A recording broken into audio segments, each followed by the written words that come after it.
Le sujet d'un précantonnement des rebelles du 23 à Rumangabo fait couler en craie salive. Nous allons comprendre cette question du précantonnement avec un élu du territoire de Rutshuru qui est avec nous dans cette émission Libre Opinion. Tout le monde peut applaudir parce qu'on a seulement dit que c'est les Rwandais qui nous attaquent. Cela n'a pas réglé la question sur le terrain. Bon, on a dit les Rwandais nous attaquent, c'est une dénonciation pure et simple. Mais pour un pouvoir qui a l'armée, la police et tous les moyens de l'État, qu'est-ce qu'ils ont fait sur le terrain pratiquement? Nous, à Rutshuru, nous venons d'enregistrer des années blanches et il y a des routes qui ne sont pas opérationnelles. Il y a des populations qui sont en train de souffrir de pauvreté. À Rutshuru, les populations, donc comme à Massissi aussi, les populations ne se sont pas identifiées sur le plan d'opération d'enrôlement des électeurs.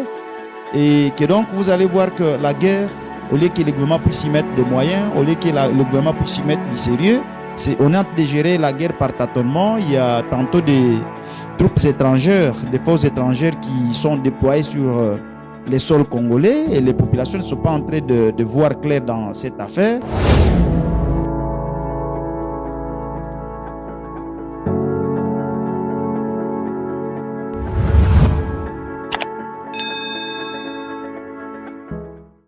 Sabine, bonjour et bienvenue. Merci, monsieur le journaliste.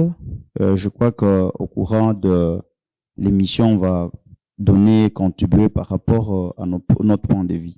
Alors, nous allons commencer cette émission. Avant de parler de ces précantonnements du 23, revenons sur votre analyse par rapport à cette guerre, cette gestion de la guerre du 23 par les autorités congolaises. Comment vous analysez tout ce qui se passe?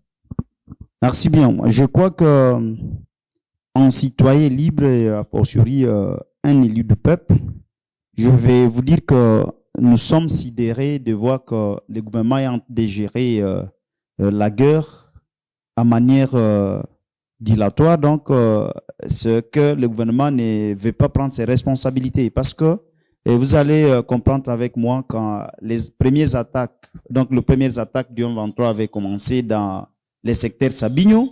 Le gouvernement semblait nous ignorer, donc il percevait la guerre à plus de 2000 km alors que les populations étaient en train de mourir. Et si je peux renchérir, vous allez comprendre que le gouvernement avait invité certains éléments du 23 à Kinshasa. On ne sait pas, ils se sont convenus sur quoi.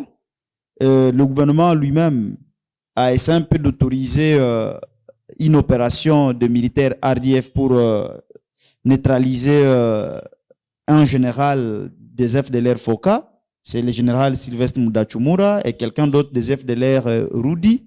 Dans les Binza, c'est le général Jean-Michel. Et que donc, dans tout ce qui se passe, nous sommes en train de voir qu'il y a la volonté manifeste du gouvernement de vouloir perpétrer la guerre pour que derrière la guerre se cache le camouflage du bilan largement négatif de ces régimes et que donc, derrière la guerre, ils peuvent maintenant dire que non, nous avons quand même eu à dénoncer les Rwandais alors que les populations attendent autre chose. Parce que nous, à Rutshuru, nous venons d'enregistrer des années blanches et il y a des routes qui ne sont pas opérationnelles. Il y a des populations qui sont en train de souffrir de pauvreté. À Rutshuru, les populations, donc comme à Massissi aussi, les populations ne se sont pas identifiées sur le plan d'opération d'enrôlement des électeurs. Et que donc, vous allez voir que la guerre, au lieu que le gouvernement puisse y mettre des moyens, au lieu que le gouvernement puisse y mettre du sérieux, on est en train de gérer la guerre par tâtonnement. Il y a tantôt des troupes étrangères, des forces étrangères qui sont déployées sur les sols congolais et les populations ne sont pas en train de voir clair dans cette affaire.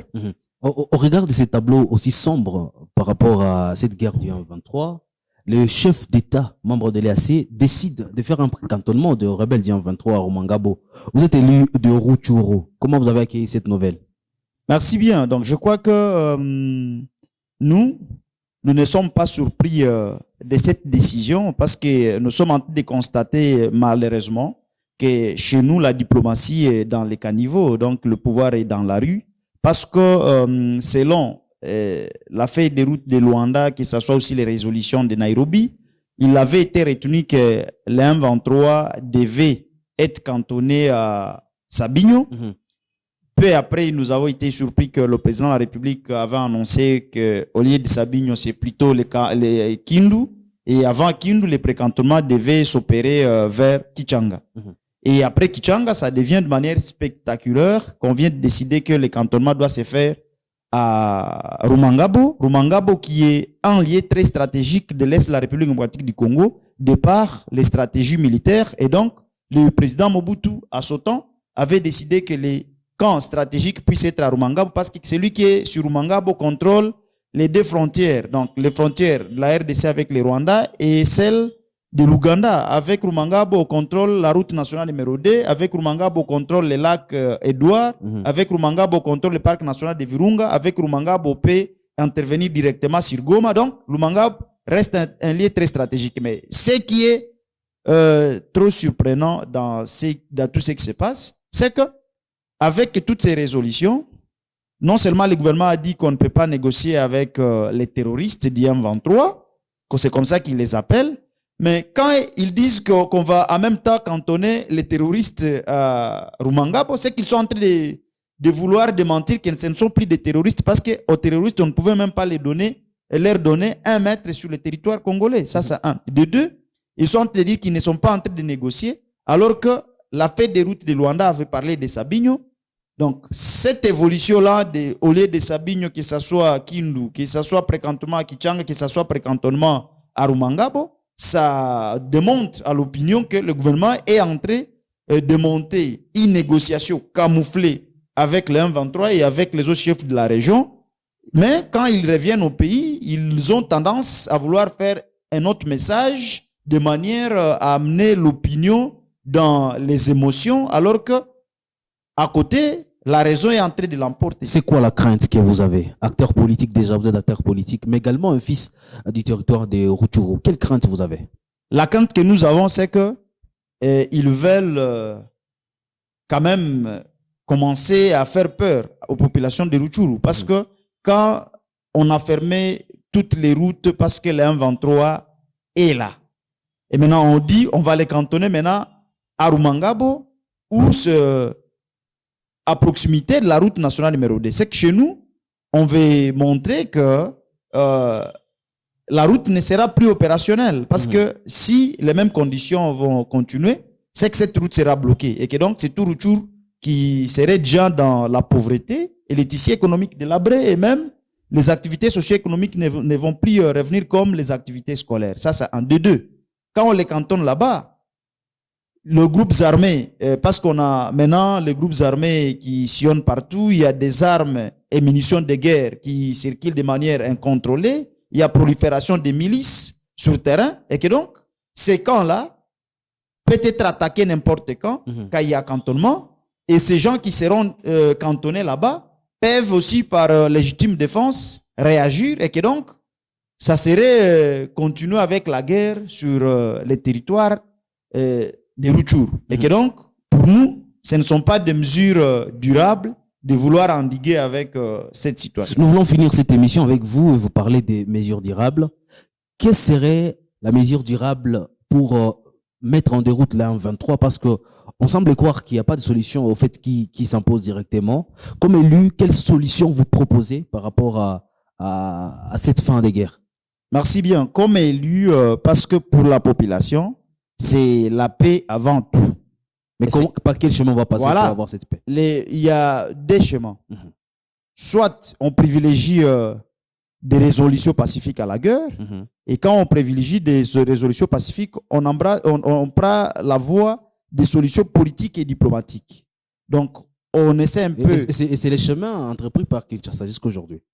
Bon, mais ils ne sont pas en train de le dire clairement à la population et ils disent qu'on ne peut pas négocier, alors que les solutions politiques et diplomatiques impliquent les négociations, les dialogues, où on essaie un peu d'évaluer les causes profondes de la guerre, pourquoi il y a eu ça, pourquoi dans le passé, qu'est-ce qu'on n'avait pas encore réglé pour que cette situation puisse encore réapparaître. C'est ça la solution politique et diplomatique. Mais le gouvernement les fait tout en niant, et c'est pourquoi il y a l'imbroglio sur les terrains. Et quand ils le font avec des acteurs qui ne sont pas directement impliqués, parce qu'il faut démystifier les M23. C'est comme ça que moi je veux dire. Pour démystifier les M23, il faut leur permettre de dire que non.